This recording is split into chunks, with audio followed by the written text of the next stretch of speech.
Lions Rock Productions.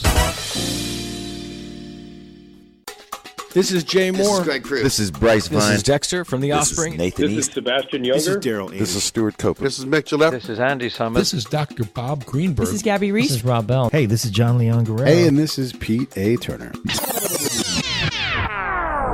I'm Gahlord Dewald. I'm an experimental double bassist, and I'm on the Break It Down show. And now, the Break It Down show with John Leon Guerrero and Pete A. Turner. Yes, Gahlord and I met, gosh, it's been years now. We're not often in the same room, but we definitely travel in the same circles. And so I love to introduce people from my expansive life. And it's nuts that I know so many people in so many parts of the world, but it's true. And you all do so many incredible things. So yes, you are a musician and you play the bass wonderfully, and this is a bass player heavy show, but you also do other things professionally, dealing with data, and you're a Boydian like me. Talk a little bit about the professional side, the non-musical side first. Sure. Yeah. So it may come as a surprise to people, but being an experimental double bassist isn't always financially remunerative. So one of the ways that I make a go of it is that I do strategy consulting, a lot of things around data, particularly marketing data, web data are kind of areas that I can talk about a lot. Tons of like weird SEO stuff. It ain't bragging if it's true, but I'm in the top 10 of people who actually know what the hell is going on with things like search. So those kinds of things, pay for my music time. And that's kind of the way that I make all that go. Yeah, interesting. Talk a little bit about the bass side of things then. When that's obviously your I'm How long have you been playing bass? Man, I've been playing since, I started playing the electric when I was in 7th grade because, I'm a skinny guy, and how am I ever going to get a girlfriend? And so I started playing electric bass and dance and stuff. And switch to the upright, the double bass. They've got a zillion names for that instrument, but the thing that looks like a cello but on steroids.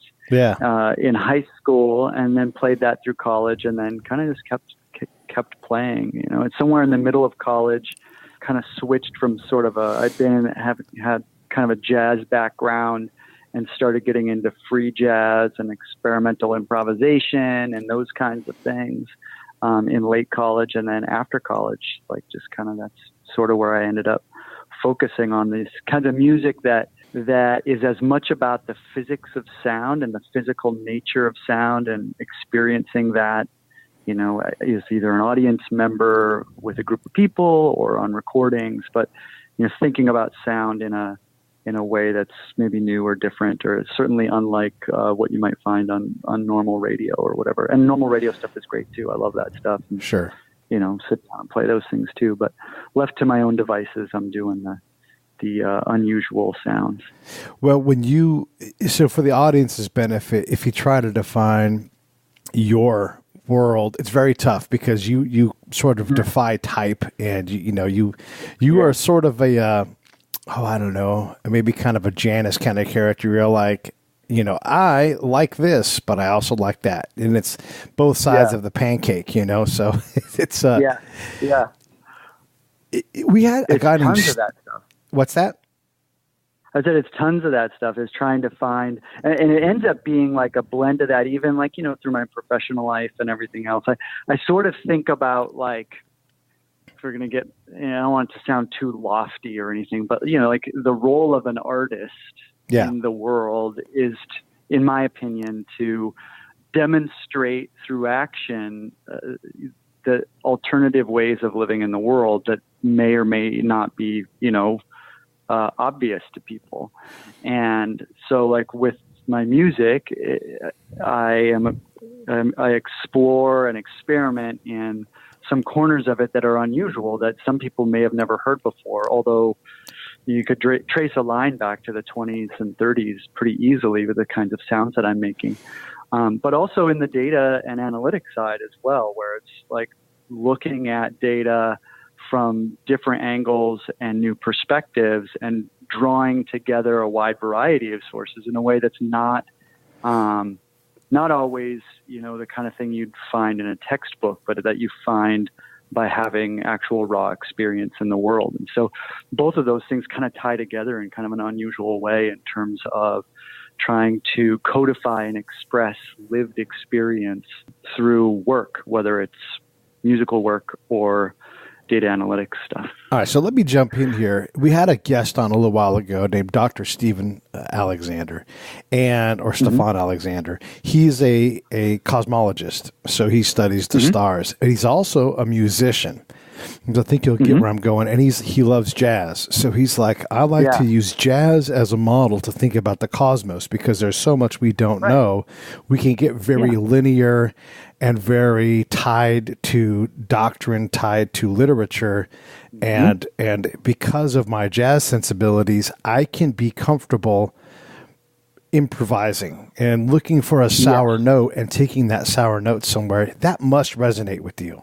Yeah, exactly. And I think it does for any improvising musician. I think a lot of jazzers and free improvisers and even the contemporary classical players and stuff, we always end up kind of applying that kind of stuff to our lives. It's like the art and the music don't happen in a bubble. They happen in our lives. And even for my friends for whom all they do is music, they still have lives. And improvising is a skill.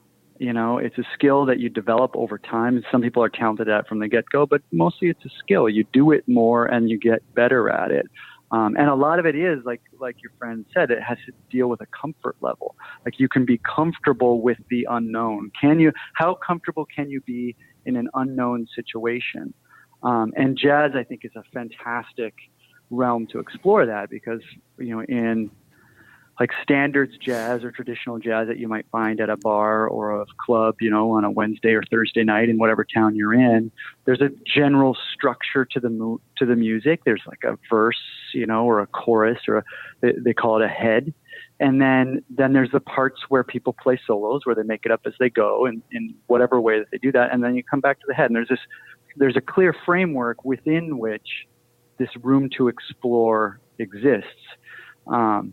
And that's like life, right? Like I get in my car and I need to go to the grocery store and there's a construction on the street and I can't just drive through the construction. I'm not a robot. I have to improvise how I'm going to get there.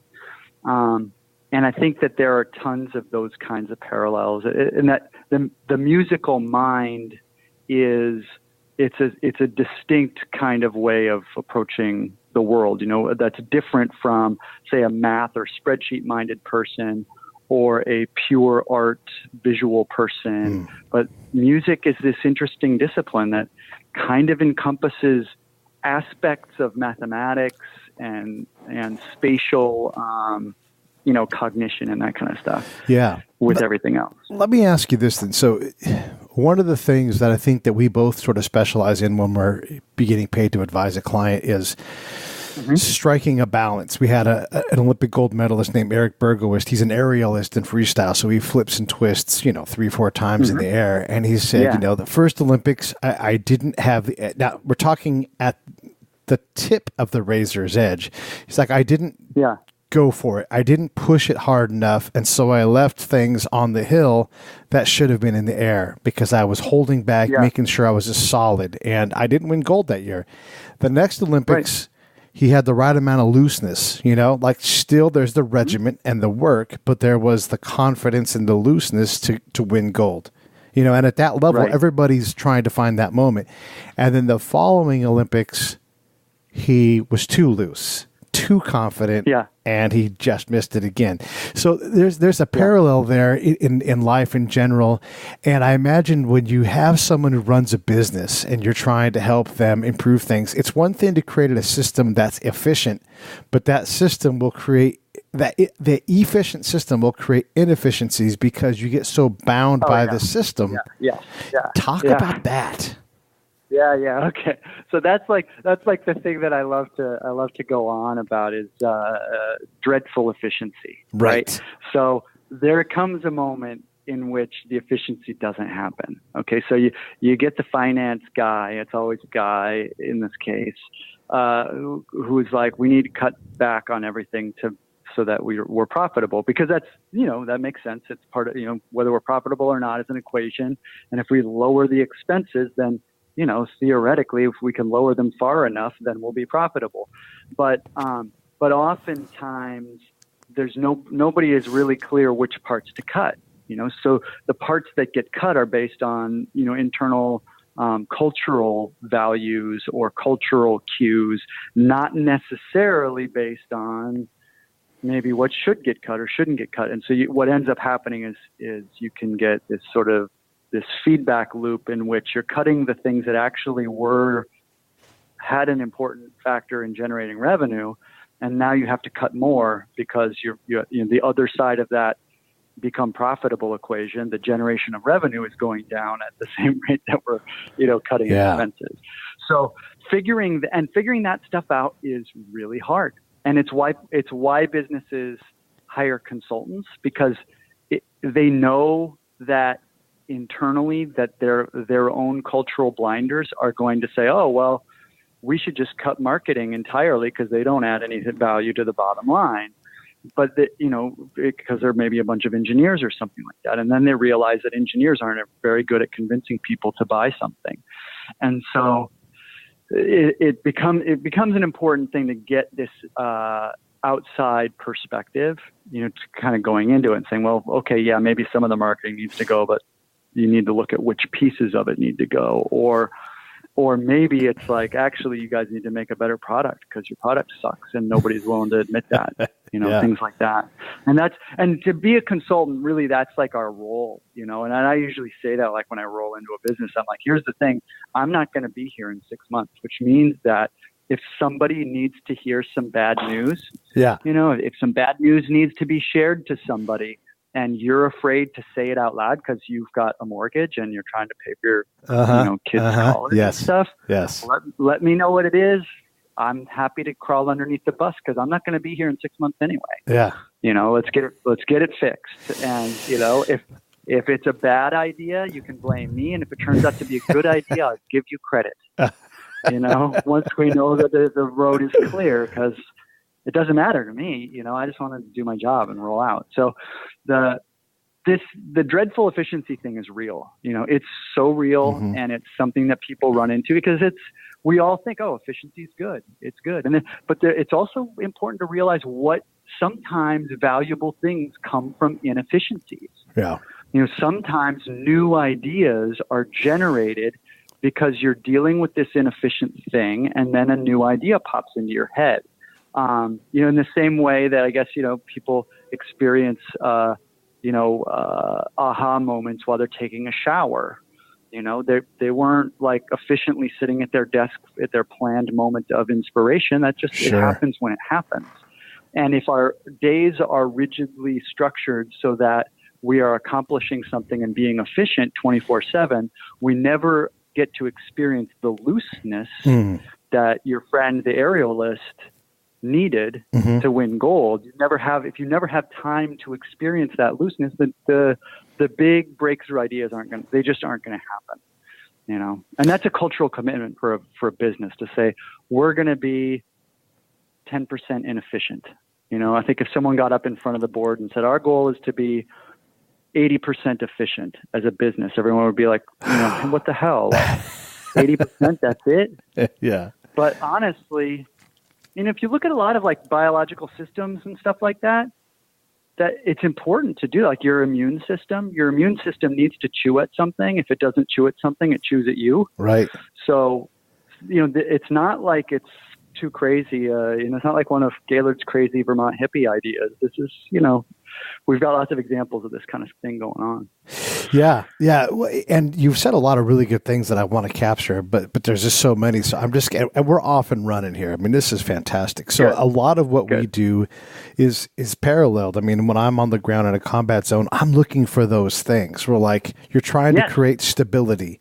If I can't find stability from a stability output from this effort that you're endeavoring, then we have to back up. And that stuff under the bus, that's where the work is. And you can say things like, oh, we want to grow market share. Yeah, but where's the work? Is it you want to cut marketing? Well, maybe you have enough marketing products, but you're not distilling enough things out of that dent. Like, so when I talk about podcasting with businesses, they say, you know, am I going to be able to sell pianos? I don't fucking know. Right. You know? Right. But what I can tell you is that I'm going to give you 50 hours of content that you can carve up and do whatever you want with. You can pull quotes. Right. You can do whole Instagram. Like, I'm giving you all this dense product, but you have to refine it into things that work for you. If you have a marketing department, they can now help your salespeople by creating more awareness and more familiarity. So can I sell pianos? Fuck yeah, I can sell pianos. Do you have people that can tune a piano? You know, and it's very challenging to get someone who's business minded, and this is where I'm going to go with this thing, who's business minded and has a certain discipline, but doesn't have that. Anthony Iannarino's been on the show before too, and he talks about the importance of getting an MFA over an MBA. If you have a fine arts background, you're forcing yourself to be uncomfortable with your MBA self. And in between those things, you're going to find your path. And it's never linear. It's sometimes you got to run in a circle 5 times, concentric circle, to get launched out. Talk about that, finding that discomfort where, like jazz or improvisation, where you're like, you hit the sour note and you're like, nope, I'm going to live right here. Yeah, and that's so first off, I just wanted to say I love the MFA MBA thing, partially because, you know, 9 times out of 10 when I'm walking into a situation that's truly fucked up, there was an MBA in there before me. You know, so almost always when someone starts off the conversation, well, we had this MBA, and I start thinking in the back of my head, this is going to be a very profitable conversation for me, because I don't know what it is about MBAs, but they often when they make mistakes, somehow they make really interesting ones. But the thing about improvisation, and this I think ties to a lot of the other kind of areas where you and I overlap as well, is it does have to do with this idea of adapting to the existing environment, like being able to observe the environment and place yourself within it, have an understanding of your own capabilities, you know, knowing like, okay, I'm improvising right now, and there are certain things that I'm good at that I can do very well, and there are certain things that I can't do very well that I know that like I need a little work on. But right now is right now, and I have to do them, and you have to find whatever it is within you to like make that work, and or surround yourself with other people that can work with you that, you know, cover those gaps, etc. And that, like for me, like when I think about the like to tie it into the, you know, the John Boyd stuff, frankly, is that like improvisation, musical improvisation is one of the most flexible ways to practice that, to actually like, how do you practice doing things in the moment without, you know, how do you practice that like brain plasticity that's required to make decisions functionally in a stressful moment, without the training being something that gets you killed. And music is like a place for that, like particularly like improvisation, whether it's standards jazz that has a structure that's a little safer. You're like, okay, I know what keys and chords and stuff are, or whether it's the stuff that I do that's just wide open, free terrain, and you just have to make it and feel uncomfortable until you get it worked out. Either way, but it provides an opportunity for the person who's doing it to experience like, whoops, I screwed that up, or this thing is coming at me that I don't understand. I don't know what's going on. How do I deal with it? And having to be aware of what your capabilities are and use that. I think it's pretty abstract, but it's I believe an effective way to actually practice that feeling. And, you know, so it's not obviously like doing improvisation on the bass is not going to make me a better marksman, but it does help me prepare my mind for those kinds of tasks. Yeah. And that's like the thing that I think that's important in looking at, you know, experimental music or those kinds of things, experiences, that those of us who do that, we have that thing, and we do it all, like I do it all the time, you know, or people who play jazz are doing it all the time. And as you mentioned, like other people who've been on the show mention it. Pretty much anyone who's a musician will tell you that we carry that experience of what we did in the music. We carry that with us into the world. There's an interesting thing that I didn't realize until earlier, but a friend of mine she's got a website that focuses on, it's based in Seattle, and it basically is a listing of all of the community orchestra, events that happen in Seattle. And she was telling me that Seattle has like the highest per capita number of like community orchestras. Like there's a tremendous number of musicians that are in Seattle, and it turns out that a lot of them are working for like Microsoft and Amazon and everything else. That these people who work in those kinds of fields, technology fields and stuff, tend to have a musical kind of corner of their mind. And so when I think about success within the tech industry, et cetera, I'm like, well, yeah, of course, they're all musicians. They're all musicians, and they're practicing a certain flexibility and, improvisation in their lives. Yeah, there's the improvisational comfort too. So one of the things, concepts that I think about is liminality, and there's liminal time, but I'm more of a liminal traveler, and you are too, from what the sounds of it. So you understand the concept. Yeah. So a great example of this is this, and I'll just call it a three-legged stool. I think there's probably more than that, but the three-legged stool, the ethical problem conundrum that this whole Colin Kaepernick thing brings up. And I'm not going to put you on a position, but I know you can handle the improvisation with me. So we've got three different things. There's the people that are like, go Colin Kaepernick, go, we have to fight injustice. There's the folks that say, hey, that flag represents some significant sacrifice and benefits for us. You better knock that shit off. And then there's the Blue Lives Matter folks that are like, quit making my loved ones or my job harder than it already is, more dangerous. All three of those groups are right, but not exclusively so. So to understand that, guys like us can get in and say, I totally get it. Like, yeah, if you're a black dude in the city and you get pulled over by a cop, or a black dude in the suburbs, you are afraid for your very life. And or in the country, frankly. But in the country. Yeah, really, seriously. Yeah. And as an American, I'm ashamed that we still have this problem. But you're saying it's, we don't mean to offend veterans or people that back veterans. You don't get to say that. And the people like, so there's all these counter views that people want to take one side, and it's uncomfortable to go sit in the Blue Lives Matter chair because it's just nasty business when you look at it that way. What does it take? Does a CEO need to be able to sit on top of that stool and say, I get all three of you, that you're all right, and yet not exclusively so? I don't know. I really don't know. I think a CEO, it really depends on the culture of the organization, right? Like the CEO needs to be able to provide the vision for the organization. That's what the CEO really needs to do.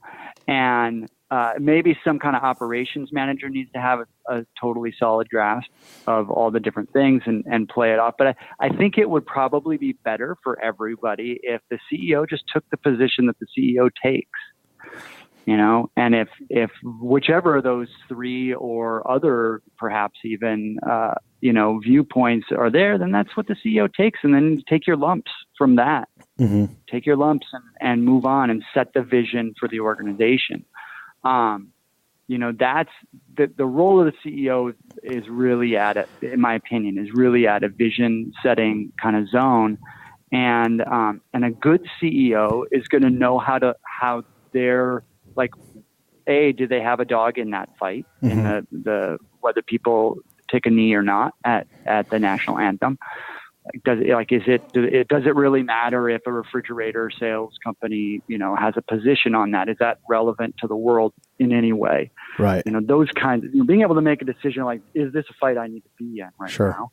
And if it is, and maybe it is, if it is, then you I'd say pick your thing and stick with it, even if it's one that I disagree with. I'd say, that's how you feel about it. I'm not ever going to tell someone not to operate the way they feel unless, it's going to result in imminent danger to somebody right now.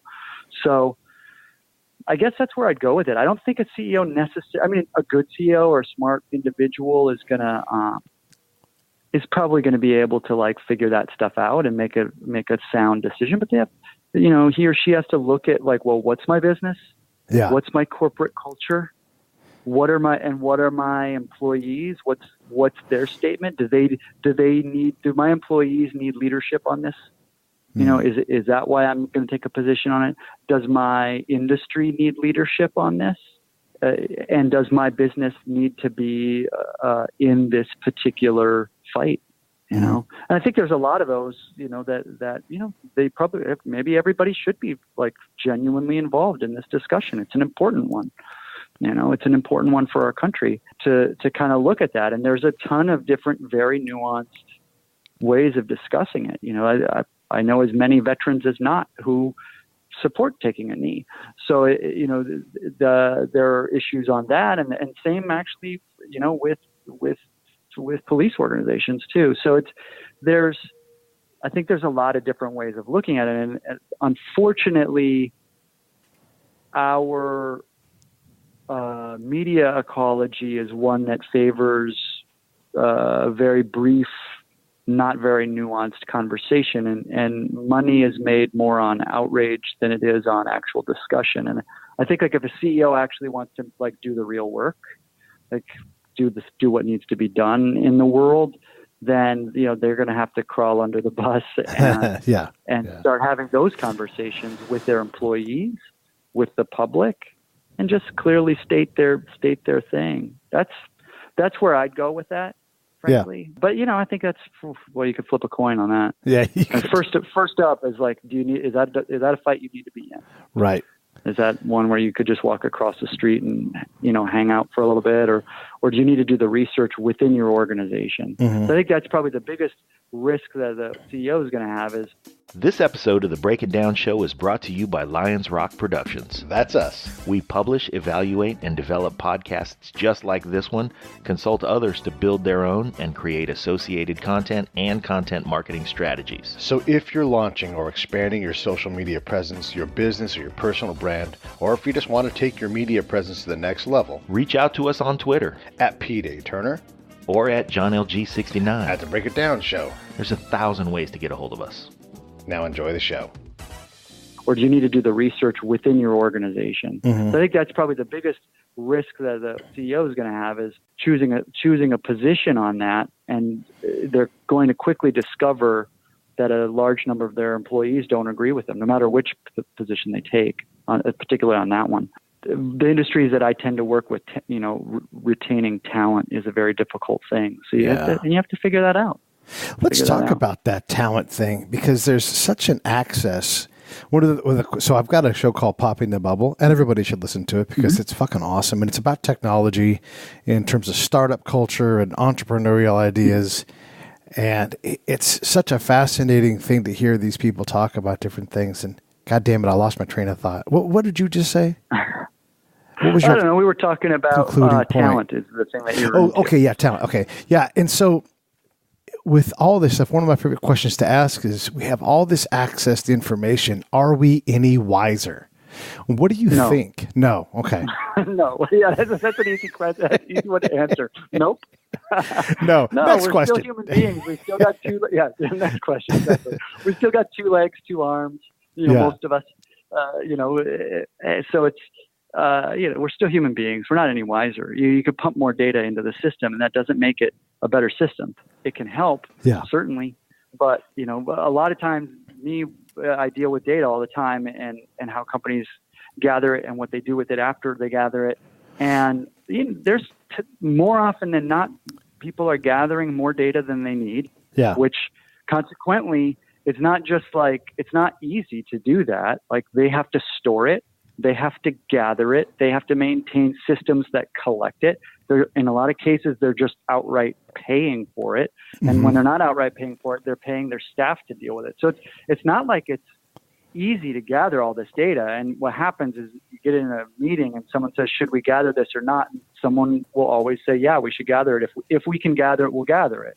It's part of this sort of other weird maxim of like, you can't manage it unless you can measure it. And so therefore everything gets measured. But then the downside is you're only managing to things that can be measured, and you miss all the nuance of life. So anyway, I could go on for days about this one, but no, having more data does not make us any wiser. Right. Having more time to think is what makes us wiser. Having more time to sit and reflect and think. And kind of rolling back to the efficiency, what's ending up happening is we're spending a lot of time chasing our tail to gather more data and process more data, and we're taking that time from the time that we formerly would be able to sit and think about the data. That's that 20% inefficient. Like, let's just stare at that spreadsheet for 10 minutes and see what happens. Yeah. Well, even if that spreadsheet is the right thing to look at, like we have these outputs, like, for example, so I talk a lot about affect over effect. And, right. It's such and people are like, but affect's no, it's not. It's also a noun. And if you fucking shut up for a second and listen, right. One has an A and one has an E. Come on. Yeah, exactly.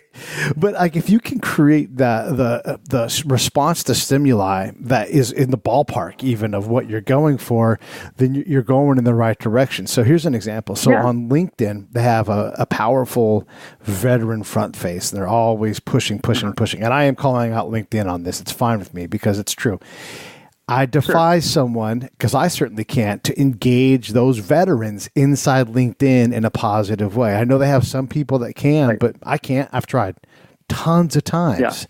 The LA Times put out a thing saying, hey, we want to do a sports-based podcast, and the sports editor is the point of contact, so go to this page and email him. I did that. Ask me how many responses I've had. Ask me. Go ahead. How many responses have you had? None. So here you have this system that's created an enormous efficiency. Not only have you not found someone that's talented and looking to help, opening the door saying, hello, yes, but you don't have it. Now but now I have a real distaste for LinkedIn, and I'm glad to spread that because of the lack of response. And same thing with LA Times. And I've sent the editor an email every Monday for the last 4 weeks and never gotten. If you can't handle the work, then that's fine.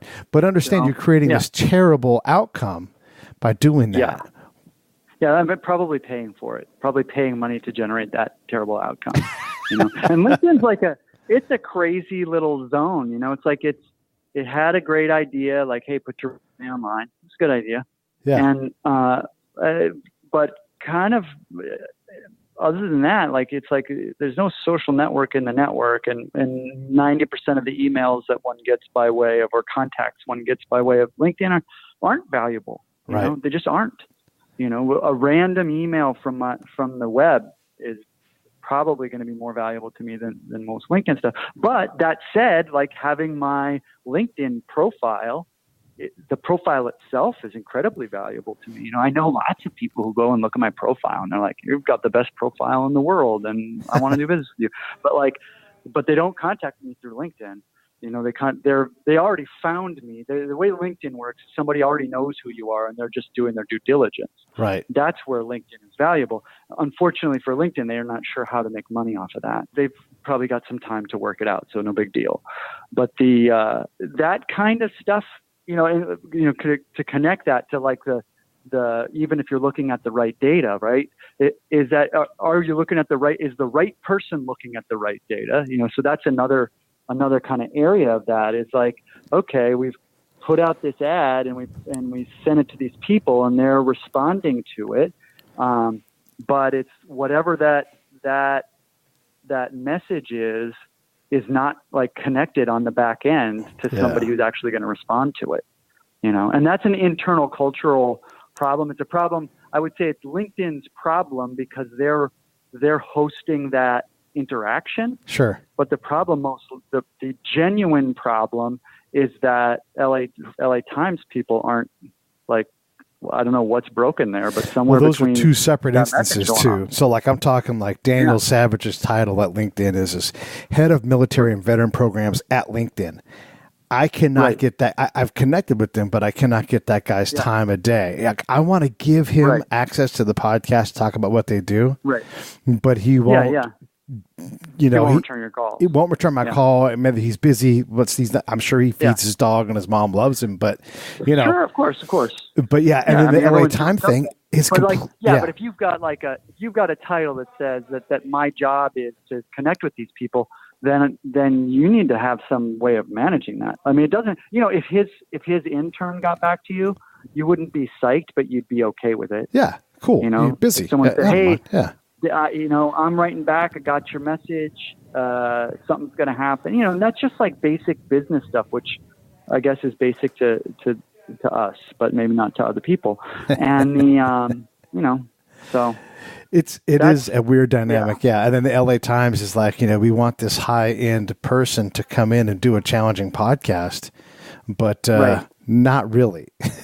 Come on. Well, and that happens with any institution, right? They'll say they want something because they know that someone in their garage is making the podcast that's going to put them out of business, right? Yeah. They know that that's happening. Yeah. They know that that's happening. But at the same time, the reason that they haven't already built that podcast on their own internally is because their culture doesn't support it. Right. Right? If their culture supported that kind of thinking already, then they would already have that podcast.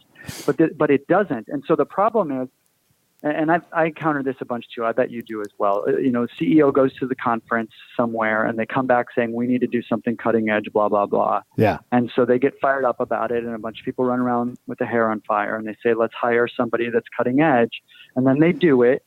And then they try to make that cutting edge person, you know, wear a suit and tie and show up at 9 and leave at 5 and, you know, be a normal, you know, worker drone. And that doesn't work because the culture that breeds the kind of person who's going to do a cutting edge thing inspiration doesn't happen between 9 and 5. It happens when it happens. Yes. You take the cutting edge person who's honed. It happens when it happens. You know, to kind of make it that improvisation side again, it's like, you know, for the free music that I make, like that's just like 1, 2, 3, let's start playing, see what happens. It's not all, this may come as a surprise, it's not all pleasant to listen to. You know? You might go to a show of this and be like, yeah, I was at a 2-hour show. There were 2 45-minute sets, of which 5 minutes were amazing.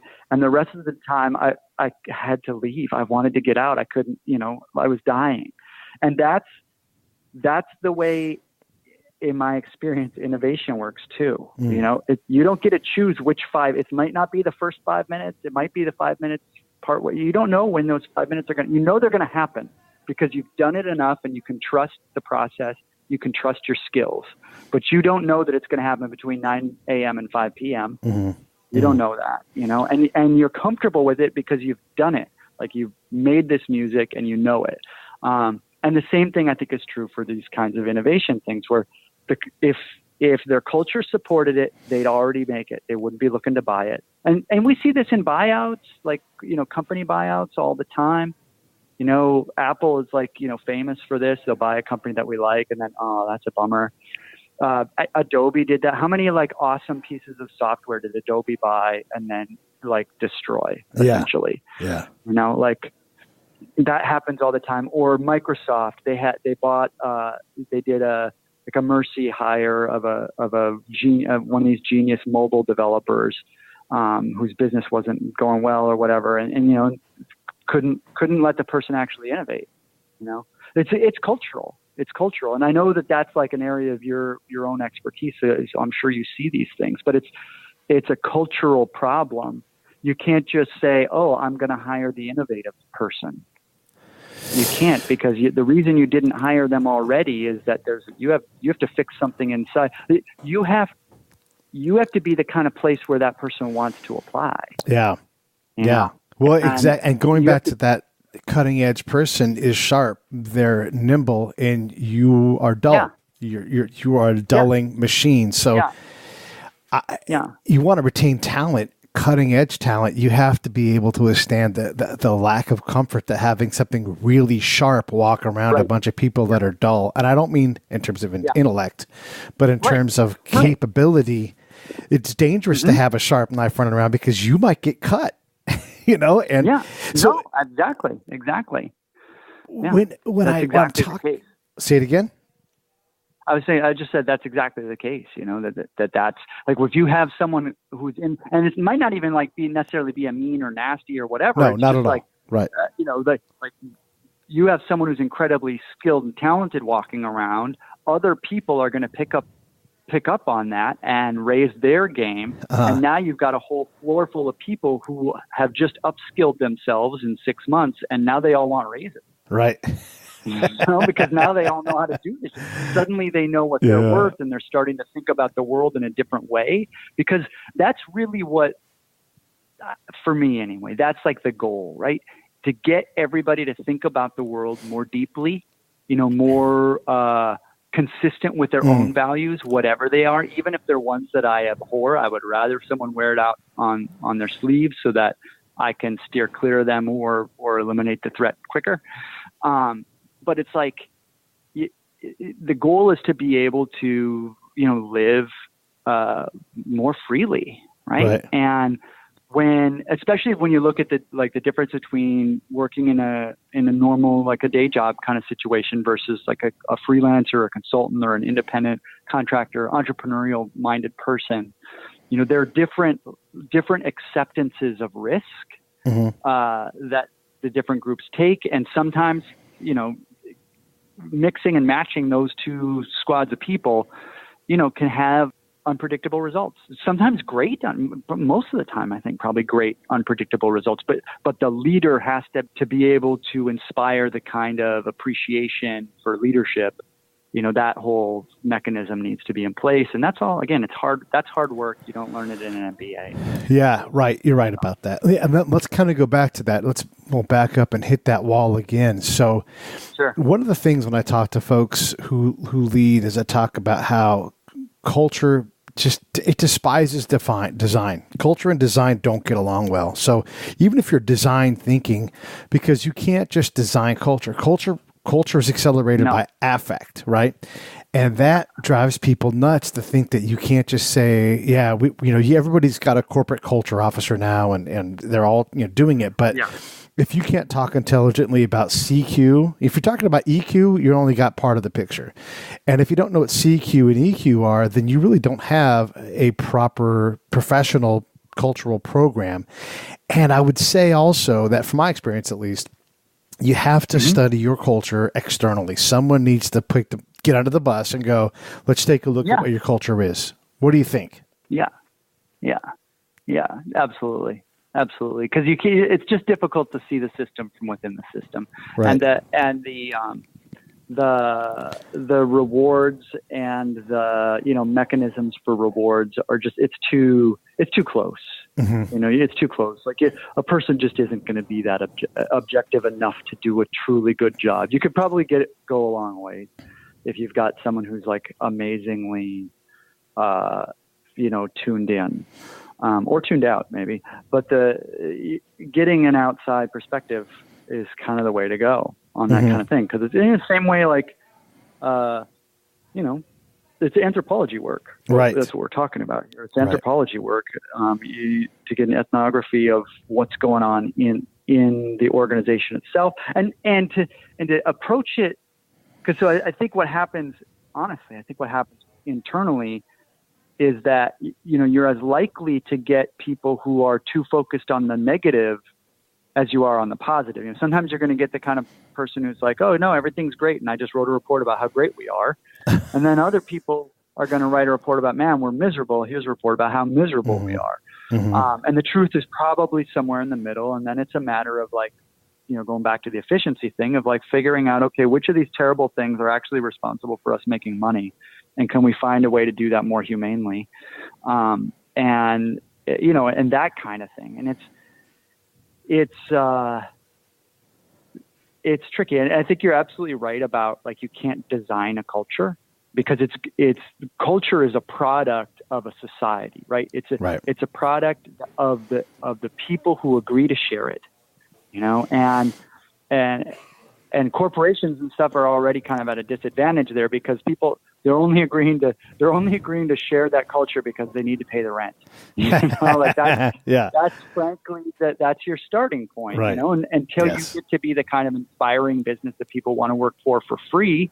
And I don't know that anybody's ever really going to get there. There's things you can be psyched to, like, I could tell my mom I work for Apple or whatever, and she knows what it is, and that's great. But it's still like the reason they're agreeing to share it is a resource intensive kind of situation, and how do you navigate all of that stuff? And I mean, you can, I guess, theoretically, you could design a culture, but then you'd be a fascist. Like you could do it in that method, right? Yeah. And that's not like, we don't want that, right? Mm-hmm. So like that's been tried. It's not effective in the long run, and it doesn't yield very innovative results. So skip that and instead like get messy with it and figure it out from the people that you work with. And I mean, there's obviously processes and stuff you can put in place. Sure. But, once you start having, and some of those things do need to just be spelled out, because again, the only reason these people are choosing to share this culture together is to get a paycheck, which means you're going to get people with a wide variety of opinions about different things. Yeah. So it's good to get it straight from the get-go. Like, hey, we're not harassing people here. It's going to be a safe workplace environment. Just in case anybody was curious, like we're going to do those things. Yeah. But once you get beyond those basics of like, how do we, maintain a safe environment to have our ideas together, then it's just like, do we provide the time? And for me, that's the thing I see the most is time. Is there time in the day? Is this a workplace in which people have the time to reflect on their work? And most places don't, because it's not efficient. Right. You can't, like, there is no product to measure on that. Like, how many hours of reflection did you do today or whatever? There's no thing to measure, and therefore it doesn't get managed and it gets swept under the bus because, it's easier to manage how many widgets got widgetized that day. How many widgets got widgetized that day? We're talking to Gahlord Dewald, who's a musician but also a consultant. And if you're not getting like how cool he is, and let me just tell you, he's awesome. He's a damned no good liberal hippie from the Northeast who also loves guns. Yeah. So again, as I tell all of my friends, I am the most liberal person and I'm man-size accurate out to 600 yards. So, well, that brings up a good point, and we talked a lot about the concept of where the work is, because if people haven't caught that, like that's what we're really trying to define. Like, no, that's what you want to have happen, but no shit, where is the work? So, this like a guns in schools debate is, and we're not going to get into the debate, but we're gonna highlight like where the work is. So, we can go after the Second Amendment, but there's rules to that, and there's a huge political fight, and you're moving, millions of people towards something they don't want to go towards. Or you can harden schools, and that doesn't mean put guns in teachers' hands, but we can find more ways to protect ballistically. We can work on techniques for there's a lot of things that can be done tactically right now today. And also understand that the school resource officer, one dude with the pistol, you shoot accurately out to 600 meters. If there is an active shooter and you're the guy at the school with the pistol, how far away do you think you need to be to safely take that shot in that situation? Yeah. I wouldn't want to be that guy. Yeah, exactly. I don't want to be that. And you can't train for that. I mean, like, you think we put a lot on the police. I was talking with Fred. You know Fred. You must know Fred.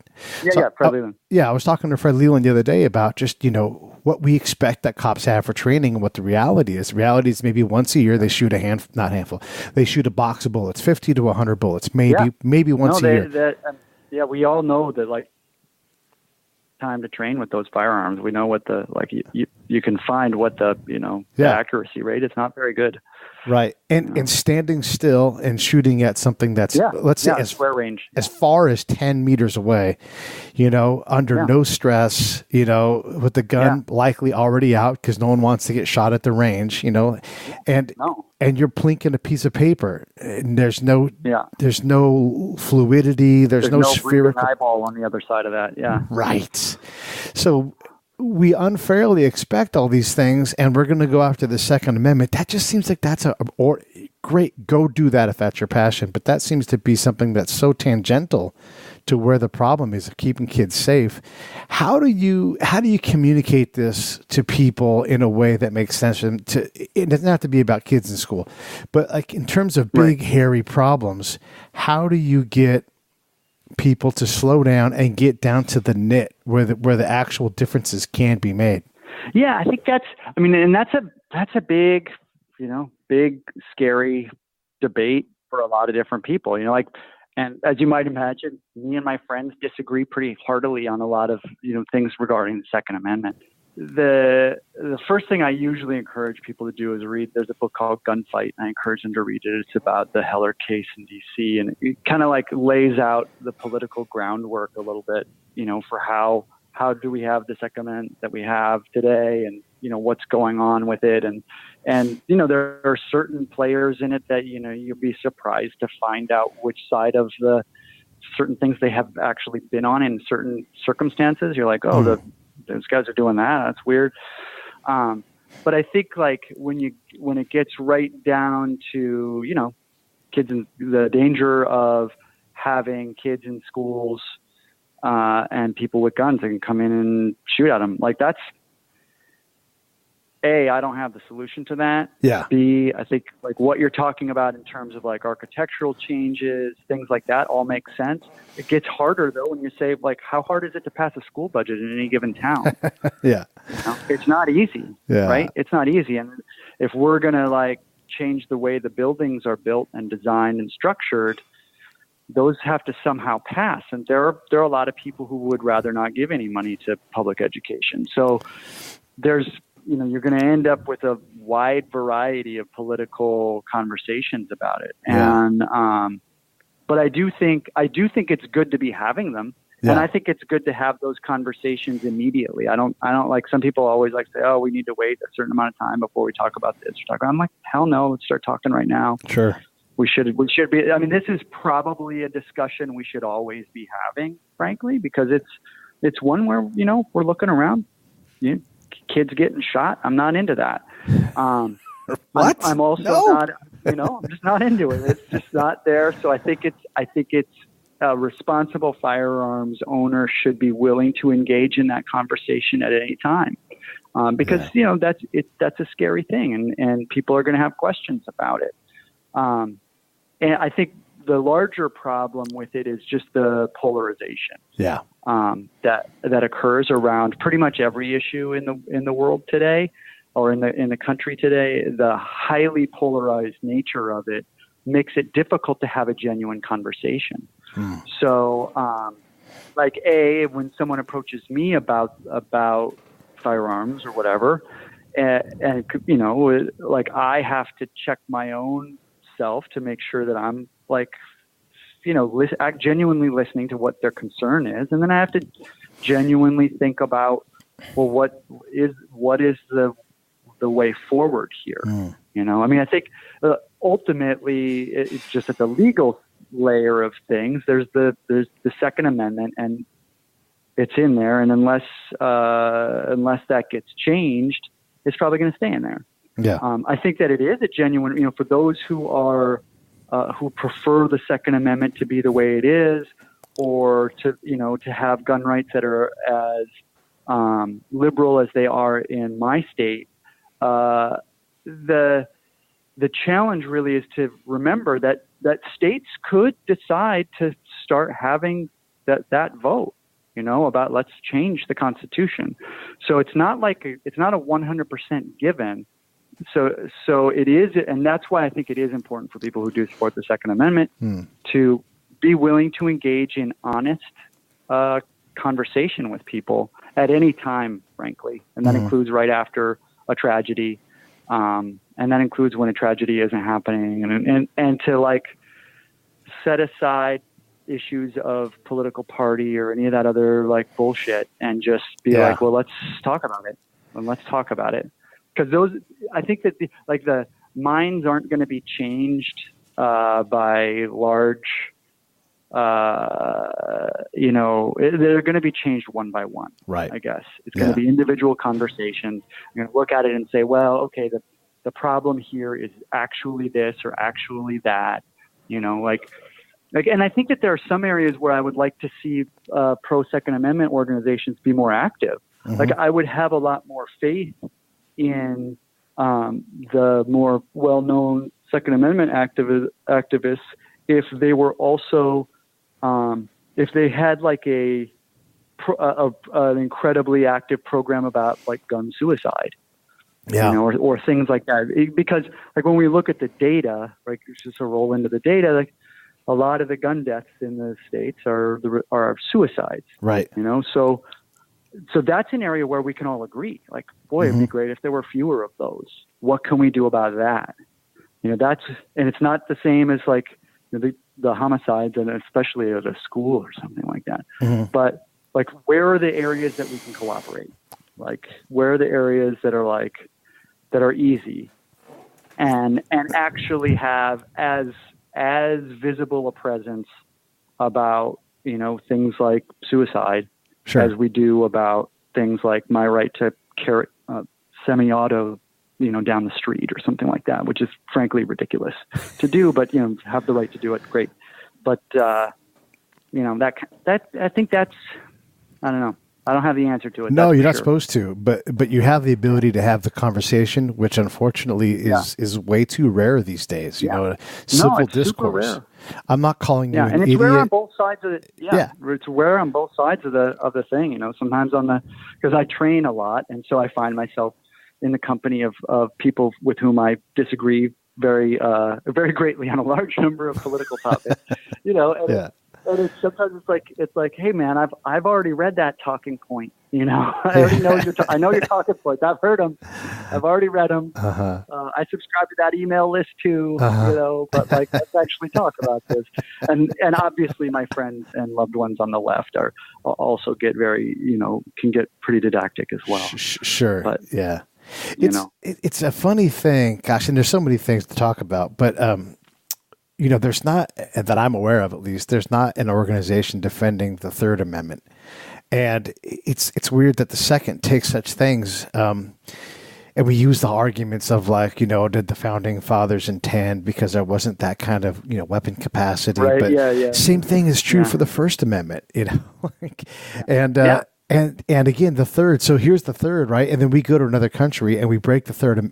That's not their Third Amendment, but we break that right that we just hold as an automatic now. I think like everything's settled. We don't want to quarter troops in our homes, but we go to someone else's country and we're like, hey, get out.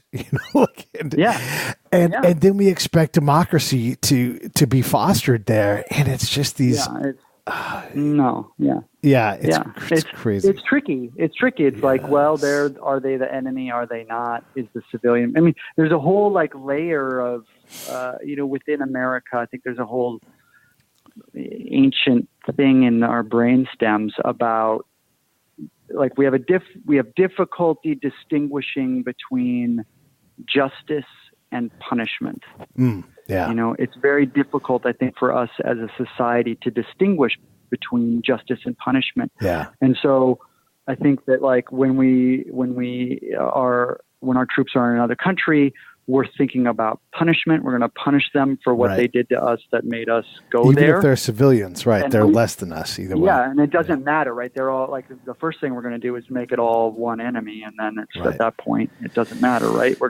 They somehow are responsible for whatever it is that got us sent over there. So I think that's a difficult thing, right? Yeah. It's a difficult thing. And we see it ourselves even on our own soil with like the difference between someone who has, served their time, done what the state has asked of them to do for whatever crime they have committed.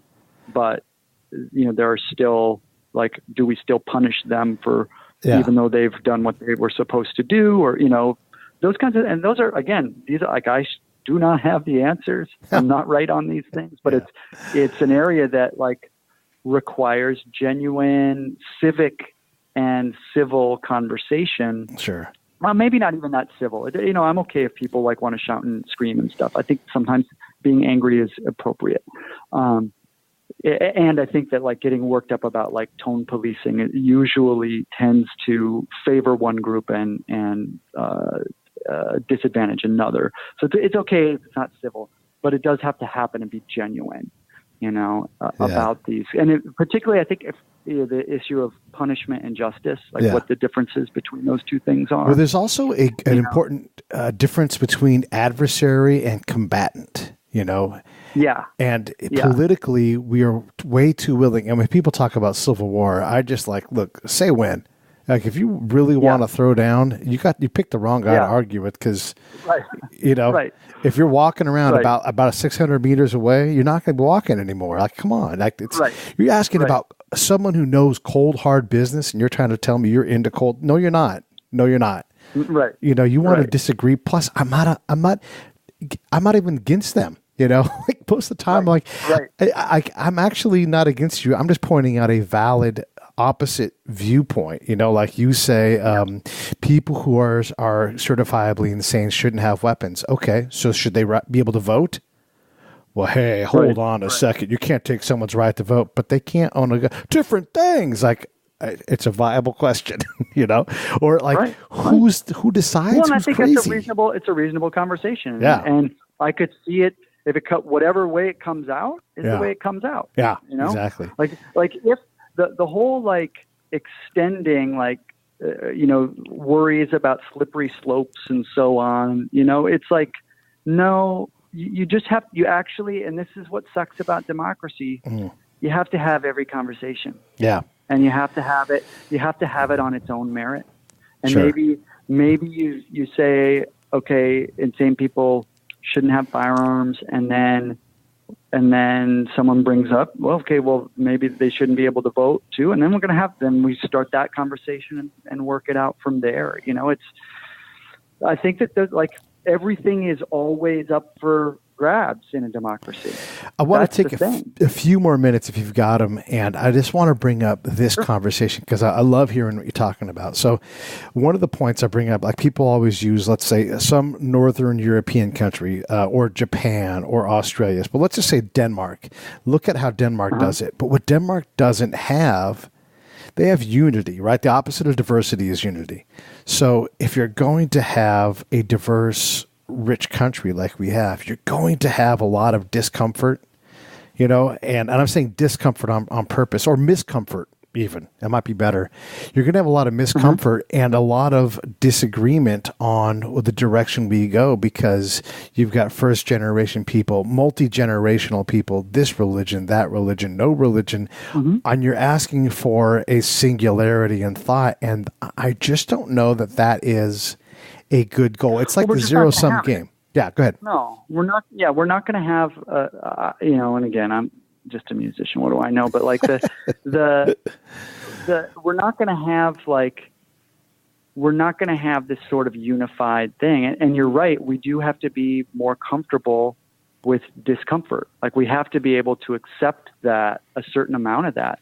That means like, if there's a family in the park playing music loud, well, maybe we don't need to call the cops on them. Maybe they're just playing music in the park and it's loud and it's not that big a deal, and trying to figure those things out. Or we need to get good at having those conversations and making those individual negotiations with our neighbors all the time. That's what we have to do. And the idea, I think it's actually, I don't know that I would want a situation in which all the ideas were the same, right? Because I've heard this argument before about they're, homogeneous cultures and we're not, and therefore we're different and special. And yes, of course. But that line of thinking starts from the idea that somehow everybody thinking the same thing is a good thing. And I'm not sure that I'm convinced of that. So I think it's true that we all need to figure out what level of discomfort are we willing to bear. And that's part of life. That's just part of life. Yeah. There's a certain amount of discomfort in the world. And that we should be working together with our neighbors to decrease those discomforts when we can. Yeah. You know, in a way that kind of works for us. But like that's asking a tremendous amount of work from everybody. Absolutely. And that's, yeah. you know, that's a hard thing. And it's hard to sell advertising against that, for one. And it's hard to, Yeah. you know, operate in the, you know, it's just difficult. But it requires, that's actually what we need. Right. You know, that's actually what we need. And our communication systems don't encourage it. You know, our communications systems encourage outrage. Yeah. So. Yeah, indignation is the norm. Do it one by one. Right. Yeah, and I think to your greater point, intolerance is something that is not good for democracy, and right. Intolerance and bigotry is easy to see in someone else, but damn hard to see in ourselves, really and it's exceptionally hard to fight it off internally. Yeah. Yeah, and I think that there's some layers where you can like roll with a certain amount of intolerance, right? I can be 100% intolerant of fascism, and without any question, like I'm just not going to go there, you know, that kind of thing. You know, there are certain areas where, again, like you can kind of figure out, well, where are the areas where we're all going to sort of like, this is going to be the basic ground rules of things. So there's a certain amount of that. I think that's going to have to be, but like it's the real. The genuine issues are like the actual ones, not the hypothetical ones. Like just the actual things that are really actually happening in any given moment, like our interactions with our neighbors, regardless of their backgrounds and what they're wearing or any of those kinds of like things. And just be like, we're all humans trying to get by here. How do we get by? How do we make this work? You know? Yeah. And those kinds of skills are ones that we all need to be developing and getting better at, and frankly, just helping to diffuse the outrage, you know, like that's the thing that we all need to be working on, in my opinion, is whether we're in business, you know, or in music or walking around on the street in our lives. It's like, how do you diffuse the outrage? What are the best ways of doing that? Totally. And we could sit and argue maybe about what the best ways are, but as soon as that argument's done, we better start picking up some shovels and getting to work. Yeah. Figure out where the work is, get to work. And I guess... Yeah, and actually doing it. Yeah, and actually, because there's a lot of great ideas in the world. There aren't a lot of people doing them. And you can be the person that tries all of them. That can be your work, is like, let's try this. That didn't work. That's, you know, and that's... Well, and that's like... It's an experiment, right? Yeah. It's an experiment. We tried this thing. That note didn't work. Tried it. It didn't work. Yeah. Let's try a different one. Because the pursuit really is where it's at. And if you pursue something, you're going to find that note that you love, and you're going to, you know, mess with it more. I mean, you found playing the bass, but it's a lifelong pursuit. You're always learning more about your instrument. You're hearing new ideas from other people. You know, heck, reverse bass on the 808, you know, it's like, wait, what if we just turn this sound around? Oh, I can do something with that. And you got that thing. So in general, for the audience, here's what I'm going to say is look, everybody encourages you to vote. I'm going to encourage you to go get involved. I guarantee you there's an empty seat somewhere within the school community or the alderman. If you have it, there's help needed there. There's help needed at the city level, the county level, the state level, where you can simply say, I would like to help. And what that will do is that will put you next to somebody you do not agree with, and you're going to work on solving problems together, and you'll be so far out in front of the vote. You'll be substantially more involved and have a real role in democracy for a few hours a month. Do it. Why not? Yeah. All right, man. How was that? That was over an hour and 10 minutes. Easy, wasn't it? We could just sit and blab all day, right? Because, like, that's how we are. I take no ownership of these ideas, but I am going to tell you what I think. Exactly. Well, I got to try. It's like, hey, I'm just a guy here. Yeah. You know, I'm not going to solve the world's problems. Right. Certainly on gun violence in schools, you know? Yeah. It's like, I got some thoughts on it. You know, there are other people who have thought about it longer than I have, and I should probably be listening to them. You know? Yeah, well, at least entertaining what they have to say. So anyhow, this is Gahlord Dewald, everybody. You can find him on Facebook. He has videos up on his website with him playing the bass. You can see if you like truly improvisational bass playing. And seriously... Yeah, and even if you don't like it, that's totally okay. That's kind of the point. You can find out that you don't like it. That's okay. Yeah. But hey, so come on again, and I'd like to get you co-hosting with me with some people that we find interesting and have more conversations, because you and I have time. Yeah. Time.